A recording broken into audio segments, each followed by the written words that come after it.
Thingkho Le Malcha, by KSO Media and Documentation Cell, issue number 42, Monday, 23 October, 2023.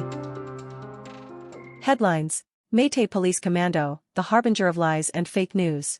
If the conflict was planned for years, why there was no loss of Meitei lives in tribal areas when violence broke out. ITLF rebukes Baron. Minority Muslims at the receiving end of Meitei barbarism. Jaramthanga not to share stage with PM Narendra Modi during his visit. Do not be carried away or misled by propaganda of people with vested interests. NCN IM Responds to Baron Singh's remarks on Meitei Thingkho Brotherhood. Exclusive. Baron Singh's repeated lie is only oiling the violence. Thingkho Le Malcha. Relief Center Update. EBCC Haokip Lamka Relief Center. Managed by Young Paite Association. Total inmates registered, 32. Male, 14. Female, 18. Kuki victims update as on October 16, 2023. Deaths, 146. Villages burnt, 200 plus. Houses burnt, 7,000 plus. Churches and synagogues burnt, 360. Displaced persons, 41,425. Meitei Police Commando, the harbinger of lies and fake news. The Kuki Inpi Tengnupal District, KIT, on Monday expressed its anguish over the police commandos branding the 3 arrested Myanmar nationals as Kuki militants and alleging more based civil organizations as supporting and patronizing the illegal immigrants from Myanmar. The police commando in Moore Town had arrested 3 Myanmar nationals who were believed to be drug users on October 22. In its press clarification issued on Monday, the Kuki apex body of Tengnupal ridiculed the police commandos' assertion on branding the arrested trio as Kuki militants in Impal-based news. The commandos also alleged that more civil society organizations had been objecting deployment of CDO in Moore Town so as to bring more Myanmar nationals in the state. The same was also uploaded by Baron Singh in his social media accounts. The Kuki Inpi has clarified that none of the Moore-based organizations patronize illegal immigrants from Myanmar.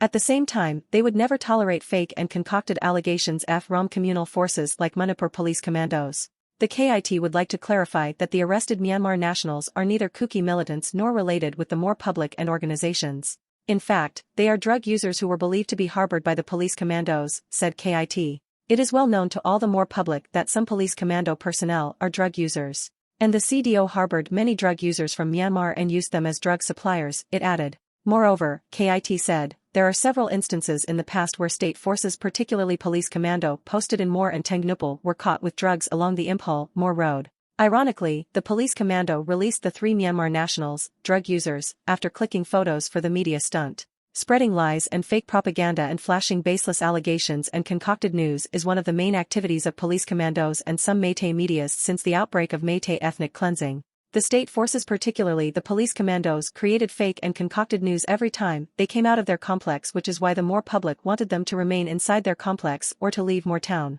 The Kuki apex body asserted that the Assam Rifles and Central Security Forces, BSF, RAF, in Moore Town had no issues with the public. They are neutral forces and public feel safe and secure in their presence. But, KIT said, whenever and wherever the police commando moves out of their complex/outpost they come up with one or the other fake and concocted allegations.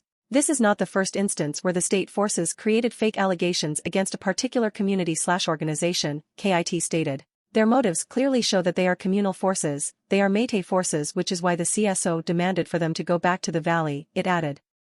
If the conflict was planned for years, why there was no loss of Meitei lives in tribal areas when violence broke out, ITLF rebukes Baron. Deeply offended by the remarks made by Manipur CM Baron Singh in his recent interview with the Times of India, where he blatantly lied about the cause of the sectarian conflict in the state, the Indigenous Tribal Leaders Forum, ITLF, rebuked Baron Singh that all his accusations are bereft of evidences and facts. In its press release issued on Monday, ITLF said, Singh's accusation that the conflict was planned years ago by some section of tribals with illegal immigrants goes against all available evidence and the fact that Kukizo tribals faced the brunt of the violence in the number of deaths, displaced, and the loss of homes and livelihood. If the conflict was planned 4 years by tribals, why was there no loss of innocent Meitei lives in tribal areas when violence broke out, while unwitting tribal civilians in Impal Valley were slaughtered without warning? Which community was prepared and which was not? The Tribal Forum asserted that there are numerous national media reports quoting Central Security Forces that say Meitei radicals like Arambai Tengal carried out attacks on tribal civilians, and no corresponding tribal groups targeted Meitei civilians. The CM's allegation of tribals starting the violence to demand a separate nation is ridiculous, as tribals have made it very clear that any demands they have because of the ethnic cleansing of their community comes under the Constitution of India, it stated. In fact, the May 3 violence scuppered a peace accord between tribal Sioux groups and the central government which was to be signed on May 8. A report by the Wire News website said Manipur CM was not in favor of the peace treaty. This means that the CM had a very good reason to start a conflict. Tribals did not. The ITLF spokesperson, Ginzov Walzong, said that the chief minister's war on drugs, implementation of the Indian Forest Act, 1927, and his illegal immigrants rhetoric all targeted Kuki-Zo tribals and Kuki-Zo areas. A certain amount of pushback from the community was only natural in the form of protests, rallies, and civil disobedience, he said, adding that the Meitei militia groups like Arambai Tengal and Meitei Lipun were the ones preparing for a violent confrontation which led to the deaths of almost 100 tribal civilians in the valley, who were totally unaware of the conspiracy in the first 2 days of the conflict. The ITLF, once again, urged the central government to recognize the physical and emotional separation between Kuki-Zos and Meiteis. We do not accept a government that arms one community against us while attempting to portray us as the aggressor, said Ginzov Walzong. Minority Muslims at the receiving end of Meitei barbarism. The Committee on Peaceful Coexistence, Manipur, CPCM, has condemned the sufferings faced by the Muslim community in Manipur due to the ongoing violence which began on May 3. One such incident was the lynching of 2 Muslim drivers Sahir at Sana of Kestri Bangan Awang Laikai and Abir Khan of Sora by a Meitei mob on October 19 where they were accused of being goods transporters for the Kukis. It is to be mentioned here that 2 Pangal drivers, Sahir of Kshetrigo, and Abir of Sora, were hired by 2 Meitei women, namely Sarabanu, Ibemcha Libajam, and Victoria Libajam, to transport their cow, which was handed over to the sister of Victoria Libajam, Mambai Libajam, the wife of Nana Thaunajem of Takhel, Impal East, when Victoria left home in May. The 6 cows were handed over to her sister, Mambai Libajam, by Victoria Libajam when ethnic violence erupted in the state. This was because Victoria Libajam's husband is a Kuki man, and she stayed with her Kuki husband in Takhel, Impal East before the violence broke out between the Kuki and Meitei communities. Further, her husband fled to Motbung in Kangpokpi district due to the ongoing ethnic violence in May. Victoria Libajam left her home in Takhel and stayed with her sister, Sarabanu, in Impal. On October 19, Sarabanu and Victoria Libajam went to Takhel to collect their cow, which had been entrusted to her sister, Mambai Libajam, when she left home in Takhel. Unfortunately, on that day, they were lynched by the people of Takhel on accusations of transporting goods for the Kuki people. Due to the serious injuries sustained during the lynching, one of the vehicle drivers, Sahir, passed away on October 22 at Raj Medicity Hospital in Impal. Accordingly, a Joint Action Committee, JAC, was formed against the alleged brutal killing of Sangam Sumpham Sahir, also known as Sana. The JAC organized a public meeting at Kshetrigo Community Hall to protest the brutal killing of Sahir. The event was attended by representatives from AMMSO, PSO, CPCM, UMPC, MMWO, AMPACO, AMACOC, and Alkwakta coordinating committees, where several resolutions were adopted. In the meeting, the JAC unanimously demanded the arrest of all the accused persons within 48 hours from today, i.e., October 23, 2023, in order to obtain justice for Sangam Sumpham Sahir's family. Further, the JAC will not receive Sangam Sumpham Sahir's body if the concerned authorities do not arrest all the accused persons within 48 hours. Jaramthanga not to share stage with PM Narendra Modi during his visit. The incumbent Chief Minister of Mizoram, Jaramthanga, has said that he would not share stage with the Prime Minister of India, Narendra Modi, when he visits the northeastern state for election campaign last week of this month. In an interview to the BBC Hindi news channel, Jaramthanga said that as the people of Mizoram are all Christians, and when the Meitei people burned hundreds of churches in Manipur, it will be a big minus point for his party to share a stage with a person who has the same ideology with the Meitei people. To have a sympathy with the BJP at this time will be a big minus point for my party. Therefore, it will be better even if the PM comes alone, he shares a platform by himself, and either a platform by myself. That will be better for both of us, he said. Talking on the issue of refugees, Mizoram CM said it was a humanitarian aspect of showing sympathy. Whoever comes from this land or that land, we cannot simply push them out because refugees from Bangladesh and Manipur are all Mizos and we are of the same people speaking more or less one language. So, they are our brothers and sisters, either from Manipur, Bangladesh or Myanmar. With regards to solving the Manipur conflict, Jaramthanga said that if the government of India and the Home Ministry really willing to solve the problem, it is very easy to solve. Now there is a clear-cut division, they do not mix together with each other, and so I think that with the help of the Home Ministry and the government of India, the problem can be solved so that the people can go back easily, he said. Do not be carried away or misled by propaganda of people with vested interests, NCN IM responds to Baron Singh's remarks on Meitei Thingkho Brotherhood. With regards to the much-talked-about Thingkho and Meitei Brotherhood after Manipur Chief Minister Baron Singh recent remark in Ukhrul, The NCN IM, a Naga militant outfit, on Sunday said that the brotherhood history between the two is very clear and the story is, however, confined only to Hundung village and does not apply to the whole Thingkho. In a statement, the NCN IM stated that though one cannot undermine the blood relationship between the Hundung royal family and the Métis and one should not take it too far to give a wrong meaning, we should understand that all Thingkho are not part of the Hundung royal family. The NCN IM pointed out that Hundung was a big village in the Thingkho community at that time. But that does not mean Hundung village represents the whole Thingkho. Therefore, the relationship is not about the Thingkho and Métis but the Hundung village royal family and few Métis Saleh clans, and royal family in the Impel Valley, the statement added. Stating that individuals inter-tribe marriage never mean a tribe-level bond when the relationship is only between two families, NCN IM added that the Naga people should not be carried away or misled by such propaganda by people with vested interests to dilute the sanctity and distinct Naga national identity. The past generations traced their brotherhood only by bloodline. But things have changed at present where ideological brotherhood and brotherhood in one faith count. Pakistan and India, East Bengal and West Bengal come from the same bloodline and they speak the same language and read the same scripts, but they were divided along the lines of religion and politics, the statement added.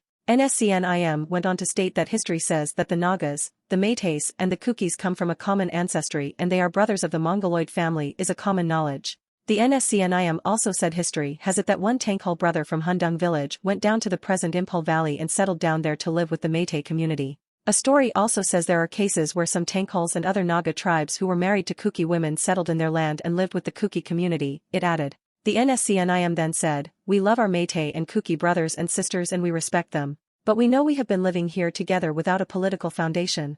We must live together but on the correct foundation. Apart from the common bloodline, the NCN IM said one must speak the same political language and profess the same faith. We must build our world on the foundation of a living history and not on a concocted history." All said and done, there is no feeling of antagonism towards the Métis and the Kukis as well, the statement added. Exclusive. Baron Singh's repeated lie is only oiling the violence. And Baron Singh, the mastermind of the pogrom against the Kukizo people, is continuing to fuel the violence instead of admitting his mistakes and making amends to end the crisis. Admitting guilt is hard, yet there is no greater respect than for the man who realizes his mistakes and boldly admits them without any excuse. And Baron Singh does not belong to the breed who easily admit mistakes. Rather, Baron Singh is taking a firm recourse and lives by the mantra of the Nazism law of propaganda, repeat a lie often enough and it becomes the truth. This principle is not going to work favorably every time though. Instead of admitting mistakes, Baron pampered his ego and fabricated narratives to pass all the blame to the Kukizo people whom he ruthlessly persecuted. The more he peddles manufactured lies and propaganda to cover up his misdeeds, the more frustrated he becomes. Now, his own ghost is apparently starting to haunt him. His empty talks, his falsehood, mediocrity and importantly his misuse of his position, all resulted in the spiraling down of his popularity even among the Métis population, who once endorsed his every move. Métis mobs chanting the S********* slogan against Baron Singh is simply telling. For now, any attempt to initiate dialogue between the warring groups would prove futile until Baron Singh is silenced and kept totally out of the picture. In an interview he gave to the Times of India, and Baron Singh blatantly said, though the immediate trigger was his government's war on drugs, implementation of the Indian Forest Act, 1927, and identification of illegal immigrants, the genesis was planned years ago with the demand for a separate nation. His utterance was nothing but a figment of his imagination. Since the outbreak of the violence, Baron Singh resorted to making untenable and irrational statements in his attempt to put all the blames on the Kukizo community for the violence he orchestrated. His hallucinatory statement has found no taker except for a few who have a different agenda. Baron government's much-hyped war on drugs was a total failure as unmasked by officials and people closely working on it. It has been revealed time and again that Baron, along with his close associates including his immediate relatives, are involved in the drug trade. Therefore, the war on drugs cannot be attributed to the violence besieging the state now. Implementation of the Indian Forest Act or the contents of the act never affects the indigenous Kukizo community. The Kukizos are very much aware that the forest acts are used as tools to dispossess them of their ancestral land by the present dispensation under Baron Singh. The issue of illegal immigrants is overhyped. Official data always contradicted the claims of Baron Singh and his henchmen. They are amplifying, if not romanticizing, the issue of illegal immigrants to justify their misdeeds. It was Baron Singh and the secessionist valley-based insurgent/underground groups, VBIG/Bugs, who were firmly committed to a separate sovereign Métis country. The subversive activities of these inimical and anti-national elements are well known by all and sundry. Notwithstanding, Baron Singh prioritizes policy that ratifies the separatists' agenda. Baron was absolutely right when he said that the violence was planned years ago to press for a separate nation. Indeed, it was the Métis perspective he was conveying, although he twists it otherwise. The fact is that he is the mastermind of the mayhem. It is unimaginable for the conflict to persist for such an extended period without the support of Baron Singh. He still resorts to stoking communal passion by making unwarranted, provocative statements. Nobody in the Métis society dares to speak out the truth, because he promotes vigilantism and instigates radical mobs to attack anyone spilling out the truth. Instances of such pernicious and wicked activities galore. The central BJP leadership is committing a very serious mistake by entrusting its Manipur affairs to such an incompetent, insecure and biased leader in the person of Baron Singh. Dear Davids. Dear Davids. Amidst this ongoing conflict in Manipur, there is one name that stands apart from the rest, which has now become a rallying cry. Not because the other names are not as important, forgotten, or because the horrors inflicted upon them are any less, but because in the sea of multisyllable, tribe-specific names of those slain by the Métis, this name stands out with its simplicity, its ease of recall, and because the name cuts across tribe lines, is ubiquitous across the kindred Kuki tribes, and is a name both Jews and Christians in the community hold in high regard. The name is David. Langza, the place where David hailed from, is a small farming village, located about 33 kilometers to the east of the heart of Lamka town with many hillocks separating them. Its isolation and proximity to Métis-dominated areas had made it very vulnerable. Most residents of the village had already sought shelter in relief camps and villages closer to the main town, leaving only a few sparsely armed volunteers to look after the village. Before sunrise on the 2nd of July 2023, a Sunday, 2 months after the start of the ethnic conflict, Métis militants under the cover of darkness that mirrored their evil intention attacked and burned down the entire village, including 3 churches. David Thingkho, a 31-year-old village youth who was one of the few volunteers keeping watch over the village, was caught alive by the Métis, who then proceeded to torture him by first gouging out his right eye, then both his arms one after the other while he was still alive. They then beheaded him and burnt whatever remained of his body. Volunteers who went to the village with security forces after the Métis had left found his decapitated head hanging on a bamboo fence and recovered some bone fragments from a pile of ash where his mutilated body had been burnt. David was the older of 2 siblings. His mother died when he was 6. He was working in the hospitality sector in Mumbai, but he returned home after the pandemic in 2020 to take care of his disabled father. His horrific murder poured oil on a burning fire, reigniting the passions of an already incensed community. The slogan "We Are David" became a new rallying call. Many social media warriors on X, Twitter, took his name. T-shirts with the slogan were printed and worn by many as a symbol of unity and resistance. Posters were put up all over town. The brutality of his murder once again reminded a nation of the bestiality of the Métis. The manner in which his blood was spilled boiled his brethren's blood. That was on the 2nd day of July. Almost 4 months have again passed since, and almost half a year since the conflict was imposed upon us on the 3rd of May 2023. Most of our deaths came in those initial days when our people were hunted and slaughtered in the streets of Imphal and in the peripheral areas, all of them brutal beyond imagining. We all felt the horror, and we responded with tribal might. We all came together, stepping over our past differences, shaken out of our clanist identities, now bonded by the grief that we shared and a common enemy of godless militants out seeking our complete annihilation. Like our forefathers of old, we drew our lines and mustered our forces, their ghosts whispering to us tales of valor and promises of battlefield glory. With but God on our side and everything else on the side of the enemy, we took on the might of a state. We dug deep into our pockets and matched 10 of their barrels with one of ours, held by a man worth 10 of them. We countered them wherever the battlefield was, on the front lines back at home where we exchanged bullets and traded casualties, and in cyberspace where our diaspora, free of the stifling internet ban at home, rose to the occasion and fought lies with truth, taking our cause international. But as the days, weeks and months passed, with our front lines having some semblance of order, giving us the feeling of safety behind those lines and with attacks coming fewer and further in between, and in light of the inescapable fact that in order to sustain a war that shows no signs of a resolution 6 months in, we started coming out of the cocoon of war and restored some semblance of normalcy. Because if there is one thing that history has taught us, it is this: our forefathers did not lose the fight against the British Empire for lack of bravery or might but for lack of sustenance. Hence we restarted our own economy. Activities that had been put to a grinding halt by the war slowly came back to life. Our deserted streets once again brimmed with life, and our settlements that bore the silence of a nation in mourning and in war started fitting into the old pre-war clothes. Fitting in too well, in fact. We have taken to the new normalcy a little too enthusiastically. Some have forgotten that we are still at war. We have falsely equated a required normalcy with peace. We are getting too comfortable with the situation when we should still be very uncomfortable, as the war is far from over. We should be squirming in our seats, on our beds, thinking about the violence and false vilification that has been inflicted upon our community, upon our people.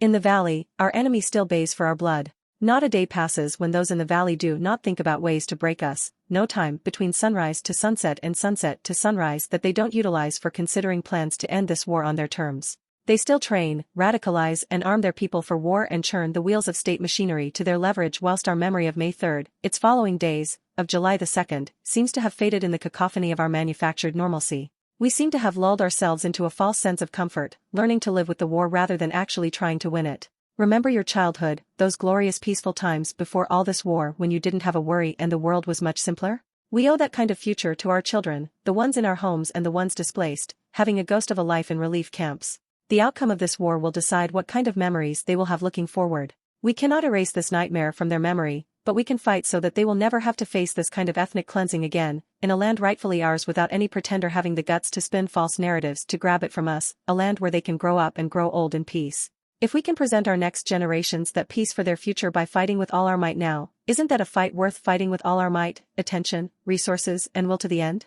They caught us sleeping on the 3rd of May. We were rudely woken up to the war that was waged upon our very existence by a community of deceitful, dishonorable, and now world-known disreputable people who feed on lies. Let us not fall asleep again. Now that we've been awakened, let us keep up the spirit and be at full alert. Let's not rest on what we have done so far because the fight isn't over. The enemy is waiting and hoping for us to grow weary, or to give up, or to break apart inside. Let us resolve to turn their hopes into their nightmares. Let us make them regret the day they picked on us. They stated the war. Let us resolve to end it on our terms and not give up or grow weary till our future is secured.